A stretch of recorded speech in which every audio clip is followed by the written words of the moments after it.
तुम्हारी तो आदत थी ही सबकी बातें चुप चुप कर सुनने की, लेकिन अब तुमने बेटी को भी अपने जैसा ही बना दिया। शर्म आने की बात है। आज तुम्हारी इन्हीं हरकतों के कारण तुम्हारी बेटी मायके आकर बैठी हुई है। गगन जी ने अपनी पत्नी शोभा जी को डांटते हुए कहा, अरे इसमें मेरी क्या गलती है? और वैसे भी मेरी बेटी को कोई गलत काम नहीं किया है। एक तो ससुराल वाले बहू को कुछ समझते नहीं हैं, ऊपर से मेरी बेटी पर झूठा इल्जाम लगा रहे हैं। ससुराल वालों को भी सोचना चाहिए कि बहू भी उनके घर की ही हिस्सा है, तो ऐसे चुप चुप कर बातें करने की क्या जरूरत है? शोभा जी भी कहाँ मानने को तैयार थी। वाह, एक तो चोरी ऊपर से सीना चोरी।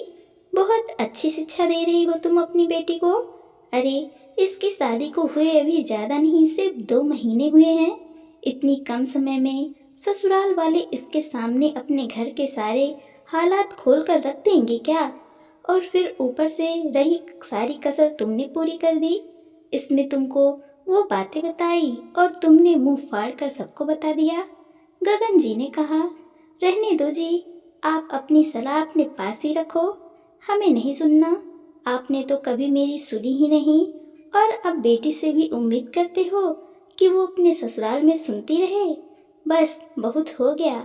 ना मेरी गलती है और ना ही मैं गलत हूँ, और ना ही मेरी बेटी गलत है। मेरी बेटी वापस नहीं जाएगी। एक तरीके से शोभा जी ने अपना फैसला सुनाते हुए कहा। शोभा जी की बात सुनकर उनके पति गगन जी ने अपना सिर पकड़ लिया। शोभा जी खुद तो अपने ससुराल में कभी निभा नहीं पाई। उनकी इन्हीं हरकतों के कारण गगन जी को भी अपने परिवार से अलग रहना पड़ा, और अब बेटी के साथ भी वही सब हो रहा था। पर यहाँ दामाद झुकने को तैयार नहीं था। अभी 2 महीने पहले ही उन्होंने अपनी बेटी अवनी की शादी मोहित से की थी। अवनी का ससुराल एक संयुक्त परिवार था, जिसमें जेठ जेठानी सास ससुर सब थे। जेठ जेठानी तो नौकरी के कारण बाहर रहते थे, लेकिन मोहित अपने माता पिता के साथ ही रहता था। एक बड़ी बहन और थी, जिसकी शादी हो चुकी थी। मोहित सबसे छोटा था। अवनी जब शादी होकर ससुराल गई तो 1-2 सप्ताह तक उसने नोटिस किया कि उसके आते ही सब लोग बात पलट देते थे। उसने जब यह बात अपनी मम्मी शोभा जी को बताई तो उसे समझाने की जगह शोभा जी बोली, तेरे आते ही सब लोग चुप हो जाते हैं, जरूर कुछ ना कुछ गड़बड़ है। तेरे सामने बात नहीं करते हो तो भी तू चुप कर बात सुन लिया कर, ताकि पता तो चले आखिर ऐसी क्या बात करते हैं ये लोग। अपनी मम्मी की बात मानकर अवनी ने भी चुप चुप कर बातें सुनना शुरू कर दिया। आखिर इस काम में तो उसे भी महारत पहले से ही हासिल थी। यहाँ मायके में भी तो अपनी दादी और पापा की बातें चुप चुप कर सुनती थी, और फिर शोभा जी को आकर सब कुछ बताती थी। और फिर उसकी बातें सुनकर शोभा जी अपने पति और सास से लड़ने को तैयार हो जाती थी। यही कारण था कि उनके खुद के सगे भाई भाभी भी शादी के कुछ ही दिनों बाद अलग हो गए थे, और फिर अब ससुराल में भी फिर वापस वही हरकतें करने लगी। चुप चुप कर बातें सुनती और फिर शोभा जी को बता देती थी, और फिर शोभा जी अपने अनुसार उन बातों को समझती। लेकिन शोभा जी यही नहीं रुकती, वो तो आए गए रिश्तेदारों के सामने भी वो बातें बता देती। ननद कब आ रही है, उसे विदाई में क्या मिल रहा है, जेठ जेठानी क्या खर्चा देते हैं, सारी बातें शोभा जी के पास पहुंचाने लगी। शोभा जी इन बातों के बिना पर अवनी को भड़काने लगी। लेकिन अभी 3 दिन पहले ही की बात थी। मोहित अपने मम्मी पापा के कमरे में बैठकर उनसे बातें कर रहा था, जबकि अवनी रसोई में खाना बना रही थी। तभी मोहित ने अपनी मम्मी से कहा, मम्मी, भैया ने अकाउंट में कुछ पैसे भेजे हैं और कहा है कि अभी शादी में जो कर्जा लिया है उसमें थोड़ा बहुत चुका दो।